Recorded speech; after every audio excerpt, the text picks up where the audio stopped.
रंग सुर्ख या गंदमी होगा, सर के बाल हबशों की तरह होंगे, नाक चोंच की तरह होगी, बाई आंख से काना होगा, दाई आंख में अंगूर के बकदर नाखना होगा। उसके माथे पर काफ, अलिफ, फा और रा लिखा होगा, जिसका मतलब है काफिर, जिसे हर मुसलमान बआसानी पढ़ सकेगा। उसकी आंख सोई होगी मगर दिल जागता रहेगा। शुरू में वो ईमान और इस्लाह का दावा कर लेकर आए उठेगा, लेकिन जैसे ही थोड़े बहुत मुत्तबीन मुयस्सर होंगे तो वो नबूवत और फिर खुदाई का दावा करेगा। उसकी सवारी भी इतनी बड़ी होगी कि उसके दोनों कानों के दरमियानी फासला ही 40 गज का होगा। एक कदम ता हद निगाह मुसाफत को तय कर लेगा। दज्जाल पक्का झूठा और आला दर्जे का शोबदाबाज होगा। उसके पास गल्लों के ढेर और पानी की नहरें होंगी।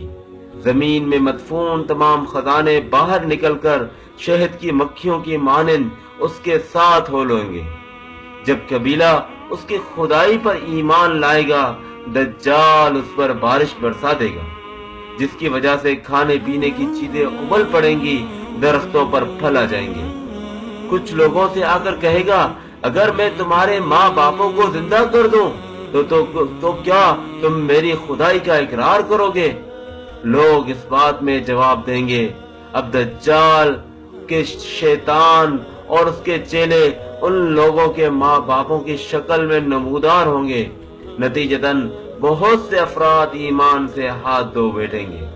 उसकी रफ्तार आंधियों से ज्यादा तेज और बालों की तरह रवा होगी।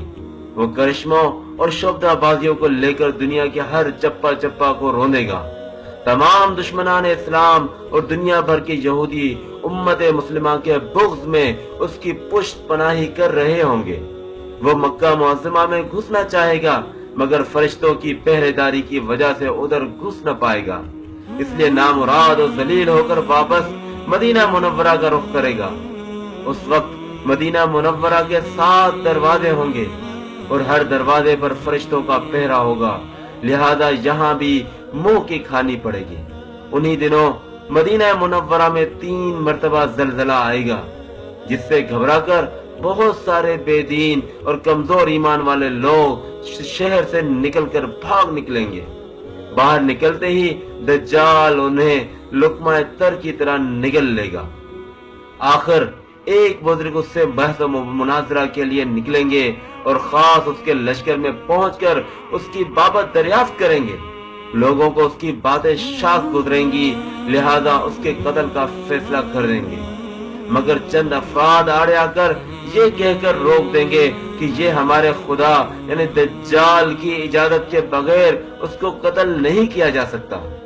चुनाचे उस बुजुर्ग को दज्जाल की दरबार में हाजिर किया जाएगा, जहां पहुंचकर ये बुजुर्ग चिल्ला उठेगा कि मैंने पहचान लिया कि तू ही दज्जाल मलऊन है और रसूलुल्लाह सल्लल्लाहु अलैहि वसल्लम ने हमें तेरे ही खुरूज की खबर दी थी। दज्जाल उस खबर को सुनते ही आपे से बाहर हो जाएगा और उसको कत्ल करने का फैसला कर देगा। दरबारी फौरन उसके 2 टुकड़े कर देंगे।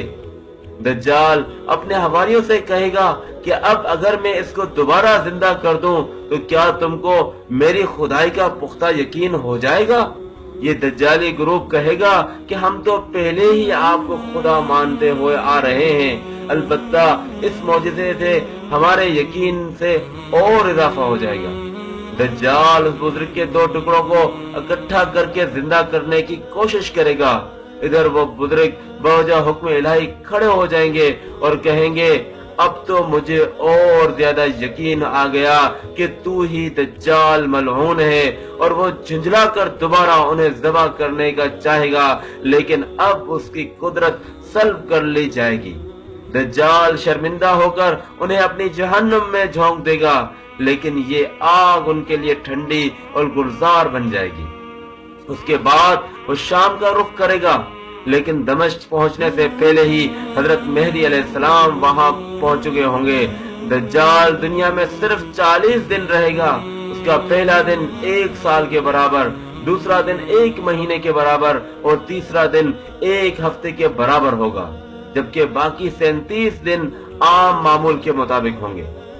امام مہدی علیہ السلام دمشق پہنچتے ہی زور و شور سے جنگ کی تیاری شروع کر دیں گے، لیکن صورتحال بظاہر دجال کے حق میں ہوگی، کیونکہ وہ اپنی مادی و افرادی طاقت کے بل پر پوری دنیا میں دھاک بٹھا چکا ہوگا۔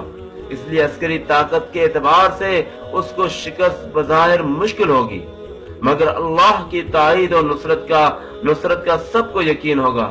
حضرت مہدی علیہ السلام اور تمام مسلمان اسی امید کے ساتھ دمشق میں دجال کے ساتھ جنگ کی تیاریوں میں ہوں گے کہ تمام مسلمان نمازوں کی ادائیگی دمشق کی قدیم شرح آفاق مسجد میں جامع اموی میں ادا کرتے ہوں گے۔ امام مہدی علیہ السلام ایک دن نماز پڑھانے کے لیے مصلی کی طرف بڑھیں گے تو عین اسی وقت حضرت عیسیٰ علیہ السلام کا نزول ہوگا۔ نماز سے فارغ ہو کر لوگ دجال کے مقابلے کے لیے نکلیں گے۔ دجال حضرت عیسیٰ علیہ السلام کو دیکھ کر ایسا گھلنے لگے گا جیسے نمک پانی میں گھل جاتا ہے۔ پھر حضرت عیسیٰ علیہ السلام آگے بڑھ کر اس کو قتل کر دیں گے، اور حالت یہ ہوگی کہ شجر و حجر آواز لگائیں گے کہ اے روح اللہ میرے پیچھے یہودی چھپا ہے، چنانچہ وہ دجال کے چیلوں میں سے کسی کو بھی نہ چھوڑیں گے۔ پھر وہ سلیب کو توڑ دیں گے، یعنی سلیب پرستی ختم کر دیں گے، اور اس کے بعد خنزیر کو قتل کر کے جنگ کا خاتمہ کریں گے۔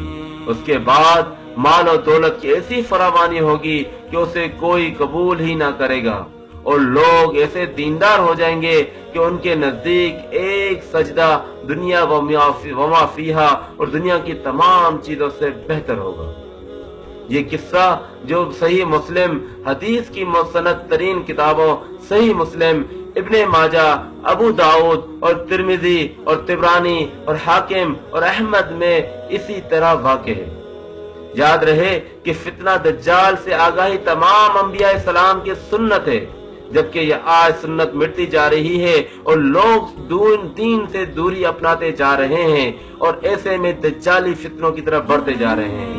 تو ایسے میں آپ کی یہ بھی ذمہ داری بنتی ہے کہ اس پیغام کو، اس حدیث کے پیغام کو، نبی کریم صلی اللہ علیہ وسلم کی جانب سے جو شیطان دجال کے متعلق جو علامات نشانیاں بتائی گئی تھی، ان کو آگے پھیلانا، آگے لوگوں تک پہنچانا آپ کی ذمہ داری بنتی ہے۔